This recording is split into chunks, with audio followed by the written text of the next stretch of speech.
We have our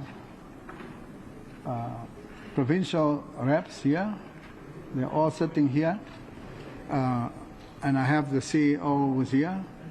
And I think the CEO can just start briefly to give you a report on what happened leading up to the elections, what happened in the election, and then I will talk to you very briefly what we see over the next 4 years. And so, CEO, if you can start. Isn't there? I think you must come this way.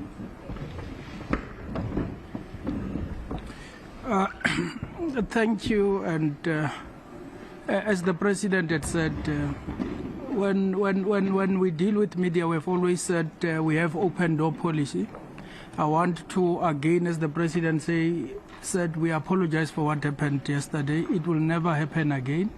We have spoken to members concerned, and we apologize on their behalf. We started a day very well. Of course, there were people who started a protest, who wanted to force their entry, but we would like to thank security which dealt with those incidents. And we then had a successful Congress. A success in that we had FIFA and CAF and Governance Committee, which ran, FIFA and CAF were here as observers. The Governance Committee ran the process, and we did not receive a single objection from any of the members. Starting with the credentials, they were adopted. You know, in some corners, credentials are the ones which breaks the meeting, but here the credentials were adopted. The elections took place. All the members who were accredited participated, and we started on the position of the President, and the President, Dr. Jordan, retained with 186 votes, and Ms. Lidwaba got 27 votes, and Mr. Mtlabeng 8 votes. We will give you the name of the rest of the NEC members, but there were less contestations. I should say that in provinces we had contestations from 4 provinces. The rest, they were elected unopposed. So that's how we are here today. And we'd like to thank you for your patience and waiting for this briefing. But the Congress went well. It was a success, and it was a very successful one with a landslide victory for President Dr. Jordan, who got 186 votes. Thank you. Thank you very much, CEO.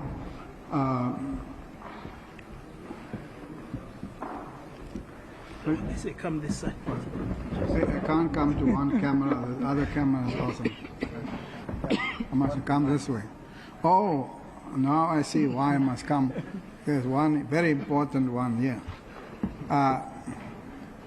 Okay, so we had our election, as you know.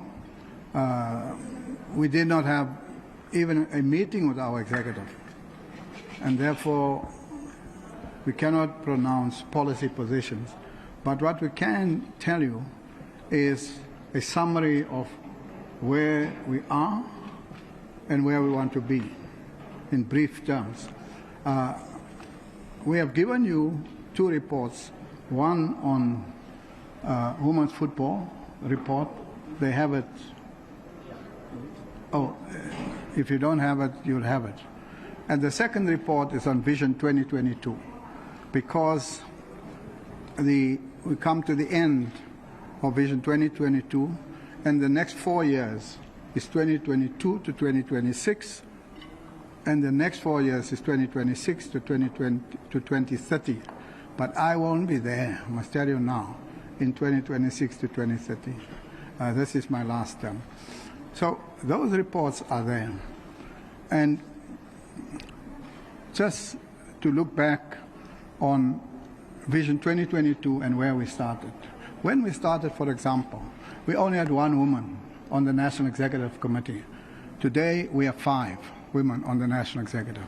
On the 52 regions, we did not have a single woman in the structures of the regions. Today, we have 52. We have 52 either president of the region or a vice president of the region. We had no woman on the 311 local football associations or LFAs. We now have 3,400 there, women. We did not have women referees, very few. We now have 11,230 women referees, women match commissioners, women assistant referees. You saw in the ABC Motsepe League final, all three women, all three, the two assistants and the referee, were women, or are women. They're still a woman. And they handle the match. You know, Akona handled PSL matches. In FIFA appointing 20 South Africans on the FIFA list, 4 of them are women on the FIFA list, now referees. When we came in, all of the women teams were coached by men. And you know, Augustine Makalakalani, Mkonza, and so on. We said no. All women teams must be coached by women. And today, all of our teams are coached by women. And they are very successful. We have the SAFA League, which you know, is a league of 144 teams. And then we did not have a national league. We formed a national league and found a sponsor, Hollywood Bets, for the national league. And that league is thriving. That league, on average, is close to 800 to 1 million viewers every time they play. And we said by 2026, we want a fully professional women's league. And a professional player means that the player earns enough from football to sustain their needs. They don't need to work a second or a third job to sustain them. So that's where we want to be with Hollywood Bets. Now, FIFA indicated there are 30 million women football players in the world today, and said that they would want 60 million women footballers by 2026. Now, what is our contribution? We want to have 1 million women players by 2026. So where will they come from? We are going to look at the club licensing for the women teams, Hollywood Bets, that each Hollywood Bet team must have an under-17 girls team, and each Sasol team must have an under-15 girls team to strengthen schools football for girls. And there you will see the growth, and our projection is that we'll have 1 million women footballers by 2026. School sport. We have 2 competitions that you know. The one is the K Motsepe Cup, and the other one is the Pan-African Schools Competition. The K Motsepe Cup has been played with a prize money of 1 million. A school like Clapham, for example, won the K Motsepe Cup 3 times, which means the school received 1 million. And what they did, they built an additional classroom, and they built a computer lab for the school. So there's huge benefit from the K Motsepe competition, besides the fact that it has grown school sport. We also have the Pan-African Schools Competition, and we played it in our regions. Last week it was in Pixie Kasem, it was in KZM, and yes, Mr. Ngwena sitting, and Bethlehem in the Free State, Thabo Mafutsanyane. When we were in Kinshasa, the CAF Pan-African Finals competition was in Kinshasa, Congo DR. And there were two schools, one from the Northwest and one from KZN, that played there. And in fact, the girls' team from KZN made it to the final, played against Morocco. They lost 1-0. The girls were distraught. So I don't want to go on and on and on, but in Overberg, they have a women's league there in the area of Caledon, Hermanus, Botrevier, those who know that area. 4 of the girls playing in that league has been signed by a club in Georgia. They are playing there now. We have 25 women playing in leagues in Europe. So this is just what has happened over the period of time. We have looked at strengthening schools competition. So what we want a national schools league, because you know, if football is to be a social integrator, we cannot have a situation where our schools competition does not include so-called Model C schools or private schools. We want them in a national schools league, and that's one of the key things. Then the question of, I think you want to talk about Bafana Bafana. You know, we played against Sudan. We needed to draw against Sudan to qualify for AFCON. Then there was a ban. We were put on a red list by the European countries, and you know it. In other words, it means that no one from Europe could travel to South Africa, and no one from South Africa could travel to Europe. And we had many discussions with the clubs. We had 8 players at the time that was in the team that played in Europe. And all of a sudden they were not available. And we had a difficulty. Finally, those players didn't come. It was not possible. The countries didn't want to allow them to come because of COVID, and therefore we had to find a replacement for 8 players within 2 days and go and play there. Of course, we lost that match and we didn't qualify, but we were on top of the group. In the World Cup qualifiers, you know, when Bruce came, he started with young players. Those players played 11 matches unbeaten. They won the COSAFA Cup. Everybody was singing their praises. That team was on top of the group of the World Cup qualifiers with the last match to play in Ghana, Cape Coast. And they needed to draw to qualify for the World Cup. You saw what happened. A penalty was given and the team was out. You then said, this is unfair, it's not right, we were robbed. We wrote to FIFA, we protested, you said that is right, we must challenge it. The impact on those players was devastating. I can still remember what Tebogo Mokoena said. He said, you know, I went to under-17 World Cup. I went to under-20 World Cup. I went to the Olympics, all under Vision 2022. First time that you have that transition in South African football. And I wanted to finish by playing in the Senior World Cup. And this referee has destroyed my dream that I had. I was so close because we were top of the group. And I don't want to tell you the emotional turmoil that those players went through. And that was then. Now come the election, no, it's not the referee, it's Jordan.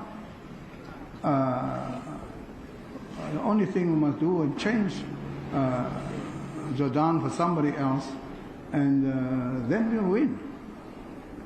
Now, nowhere in the world has that happened. It's not going to happen. So what are the other structural issues in football? First, You see, there is something called the international match calendar.